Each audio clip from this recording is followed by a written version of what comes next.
As Hawthorn fans, it is kind of ridiculous how often we've been able to use the term generational, whether it was the talents of Graham Arthur and Brendan Edwards that led us towards a 1961 flag, and of course John Kennedy Sr., the godfather, leading us there, the runs that we had in the 70s and 80s, and you can include the 1991 premiership in that if you want to, and I think we absolutely should because of that golden run between 83 and 91, the generational upset over the Cats in 08, and of course the three-peat, which if you want the rundown on which three-peat season was the best, that was my last video, so go and check that out after you are finished here. But we've been able to use the term generational effectively once a generation, which not a lot of other clubs have been able to do. You think of clubs like Melbourne, St Kilda, etc. They haven't really been able to do that to the same quality that we have. However, there is something generational going on at the Hawks right now, and it also is something that we have been lucky to have in the past, and that is our defense. Now, again, granted, we have been blessed absolutely with some unbelievably good defensive players and structures over the course of our history. Guys like Calvin Moore, Chris Langford, Chris Mew, Peter Knights, Gary Ayres, and more from those 70s and 80s days. Of course, as you lead into those 2000s teams, Hodgie when he went back there, Sam Mitchell when he went back there, but Birchall was an absolute freak of nature as well. Gibbo won 2 premierships, 2 best and fairest, I should say, in premiership seasons. We have seen a lot of unbelievably good defenders at the Hawks, but this group defensively belong in that conversation. They just need a flag to put the stamp on just how good they are. And I have a few explanations for this, but let's start with the biggest one. And that is era by era differentials. Now, granted, one of the things that I struggle with when it comes to sports debate is comparing eras, right? Dunstall versus Franklin, for example, is quite a common one that I see amongst Hawthorn fans. How do you compare the game of the 80s and the 90s compared to what Bud had to do in the late 2000s, 2010s, even when he transitioned to the Swans? It's impossible to do. You know, there are a lot of people that think that Bud would have kicked even more goals back in the 80s because of his athletic profile, or Dunstall's footy IQ would translate so well. We have no idea. But what we can do, though, especially from a structured point of view, is look at differentials compared to AFL averages at the time. How did you perform in your era against everyone else in your era? I think that is the fairest way of doing it. And this Hawthorn team last season conceded, on average, 10.7 points less than AFL average last year. And I went back through every premiership season from 1970 onwards, and that 10.7 number is better than 4 of our premiership seasons, which is extraordinary.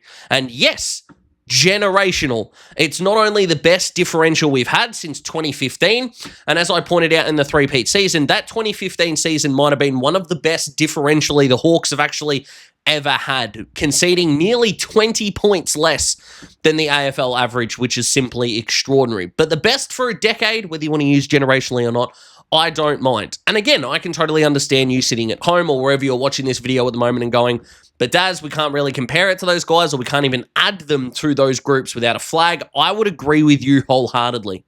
But the good news is that we do still have a lot of the tools that can bring this defensive group a flag. There's not a whole lot of evidence that would suggest that this group is going to fall off. If we have a look at the ages of our top 5 rated defenders in 2015, you will note that there are 30s and late 20s there. I know Birchall and Frawley being 27 does lower that a little bit, but Hodge and Gibson 31, Lake 33, and again, there are other guys there that are not included on that list. I understand that, guys. We have a look at what the ages will be at the end of next year for 5 of our older defenders, and this, of course, does not include Josh Battle or Jack Scrimshaw here, but you've got 31, 31, 30, 30, 29, you get it, with Barris, Hardwick, these kind of guys. I'm not really that comfortable with Blake Hardwick being 29 years of age at the end of next year, but that's probably an internal problem that I have. But the point that I'm trying to make here is that you don't need an uber young defense in order to effectively flex your defensive muscle. You look at Brisbane last year, yes, Wilmot, and Jasper Fletcher are all really young. But before he left, Brandon Starcevich wasn't exactly really young. Ryan Lester is plenty experienced, and Harris Andrews are on the other side of 28. And as we know with Dane Zorko, he will be the second oldest player in the competition next year, behind Collingwood's Scott Pendlebury. So under no circumstances are we thinking, oh boy, we are going to need a lot of turnover. But what else is really cool coming through as well is that we do have young pieces. We haven't seen Noah Mraz, Will McCabe, Bodie Ryan yet, but they are still all going to be under 22 at the end of next year. Bailey McDonald, who a lot of Hawthorn fans, myself included, are excited to watch every time we see him. And of course, the young superstar Josh Weddle is also only going to be 22 at the end of next year as well, which just means at this point we're going to be able to go through a transitionary period. I was one that campaigned really strongly for the Hawks to go after this kind of position in the draft, and clearly having the run and gun of a Sam Grill was firmly on our mind alongside Jacob Farrow. Both of those were gone by our picks, so we ended up getting, Cam Nan at 20, Aiden Schubert, and so on and so forth, while stockpiling a couple of second-round picks next year, which we are going to be able to use and manipulate in a bunch of different ways, which again, I don't mind. Maybe the Hawks are going to look at the young market to see what we can do. That remains to be seen. And of course, guys like Farrow, Grill, and even some guys that were taken in previous drafts might be ones to look at as well. I've still got faith in Josh Sin being a player at Port, but that's probably a discussion for another day. I'm also really pumped to see what Noah Mraz can do. He does have that vibe of quiet defender that just goes and does his business. I really liked him at the Dandenong Stingrays in his draft season, so I'm pumped to see what he can do. But the group itself is going to be coming off, again, one of their better defensive seasons we've seen in a long time. And again, an easy way to prove that to you is to just look at what the opposition were able to do last year. It doesn't matter what we did, but what did we stop the opposition from doing?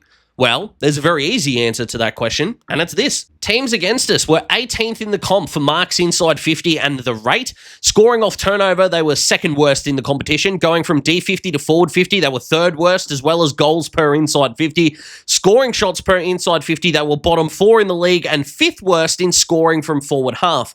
I know that the Hawks at times, especially against Adelaide in the game that we lost against them at Adelaide Oval, got exposed a little bit off stoppages inside forward 50, or defensive 50 for us, and that is something that the Hawks are clearly going to need to fix up as a part of their transition from perennial outside contender to one of the danger teams to stop this Brisbane run. And of course, when you've got the rise of Sydney, Gold Coast, and some other teams that a lot of other fans are going to be on board with outside of us, obviously, these numbers speak for themselves. And I don't care what anyone says, they are still generational to me.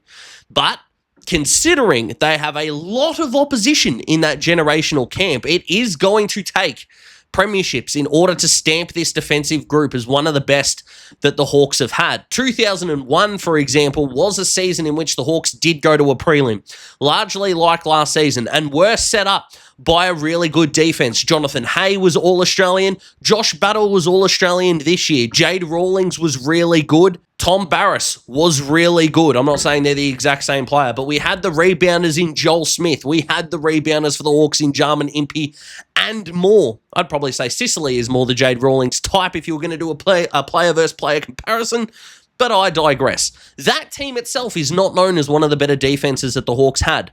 And granted, I don't think this one will be if we don't go on to win a flag. But if I can just remind you of the quote by Alan Joyce in the 1991 final story, recapping that epic win against the Eagles at Waverley. Winning isn't expected at Hawthorn, it's demanded. And if this group, especially the back half, want to solidify themselves as one of our all-time better defenses, and the numbers suggest they absolutely can, that flag needs to come, and it needs to come soon. And in 26, I don't see why it's not possible. So I hope you enjoyed this video, guys. Let me know what you thought. Comment below. Let me know. Thank you so much for watching. I'll see you in the next one. Goodbye.